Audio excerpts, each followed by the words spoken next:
আমরা যার কবরকে কেন্দ্র করে বিভিন্ন উৎসব করছি, তিনি এই জায়গায় এসেছিলেন 360 জন মানুষ নিয়ে, মাত্র 360 জন মানুষ। তৎকালীন সময় এখানে একজন জালেম শাসক ছিলেন, তার নাম হচ্ছে গৌর গোবিন্দ। নাম শুনেছেন? তার সময় মুসলিমদের উপর প্রচন্ড নির্যাতন হতো। এক ব্যক্তির সন্তান জন্ম হওয়ার ঘটনায় সে গরু করে মানুষকে খাওয়াতে চেয়েছিল, এতে করে তার সন্তানকে তার চোখের সামনে মেরে ফেলা হয়েছে। এগুলো ইতিহাসে লেখা আছে, আমরা পড়েছি, আল্লাহ ভালো জানেন, আমরা এগুলো হিস্ট্রির মধ্যে পড়েছি। তো তিনি সোনারগাঁ চলে যান। সোনারগাঁ গিয়ে তৎকালীন বাংলার শাসককে তিনি বিচার দেন।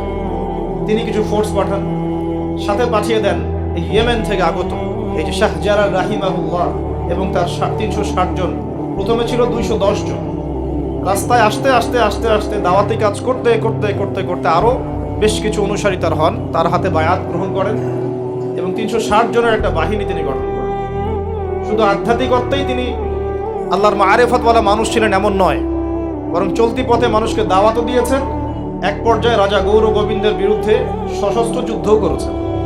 আপনারা কি মনে করেন এই অঞ্চলে ইসলাম কিভাবে এসেছে? খালি দাওয়াতের মাধ্যমে? আমি এখন যা দিচ্ছি এটা দাওয়াত, আমি যা দিচ্ছি এটা দাওয়াত। আমি আপনাকে নামাজের দাওয়াত দিতে পারি, কিন্তু নামাজ আমি এখানে প্রতিষ্ঠা করতে পারবো না। আমার কথা কি বুঝতে পারছেন? কিন্তু ওমর রাদিয়াল্লাহু আনহুর যুগে নামাজ প্রতিষ্ঠিত ছিল। কেউ নামাজ না পড়লে শাস্তি প্রদান করা হতো। যখন আপনি নামাজ না পড়লে মুসলিমদেরকে শাস্তি দিতে পারবেন, বলে বিনা ওজরে নামাজ পড়ছে না, নামাজের ওয়াক্ত হয়ে গেছে, হাইয়া আলাস সালাহ, আজান হচ্ছে, দোকান খুলে ব্যবসা করছে, যখন ওই দোকানে গিয়ে চার্জ করতে পারবেন তখন সালাত কায়েম হয়েছে। এখন আমরা সালাতে দাওয়াত দিচ্ছি, ভাই নামাজের দিকে আসেন। বিগত 100 বছরের অবস্থা আমি ব্যাখ্যা করবো ইনশাল্লাহ সামনে, এটা বলে ছড়ি। তিনি শুধু দাওয়াতই দেন নাই, মানুষের আধ্যাত্মিক বিষয়গুলো পরিবর্তন করেছেন। তার অনুসারীদেরকে নিয়ে সেখানে এসেছেন। ইতিহাসের বইগুলোতে লেখা আছে সেই রাজা জাদুবিদ্যায় পারদর্শী ছিল, জাদুবিদ্যায় পারদর্শী ছিল। ব্রহ্মপুত্র নদী থেকে শুরু করে সুরমা পর্যন্ত প্রত্যেক নদীর নৌযান তিনি বন্ধ করে দেন, যাতে শাহজালাল রাহিমাহুল্লাহ এখানে আসতে না পারে। যখন ইমানের সৈনিকরা মাঠে নামে তখন কুফররা ভয় পায় না? পায় কি পায় না?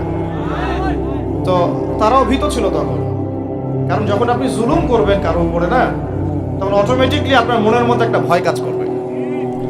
যখন আপনি কারো প্রতি জুলুম করবেন, অটোমেটিকলি মনের মধ্যে একটা ভয় কাজ করবে। যখন আপনি শিরক করবেন, মনের মধ্যে ভয় কাজ করবে। যখন আপনি নবীর সুন্নতের খেলাফ চলবেন, ইসলামের এগেইনস্টে শত্রুতা করবেন, মনের কোথায় জানি একটা অজান্তে একটা ভয় কাজ করবে, না জানি আল্লাহ কবে আমাকে ধরেন।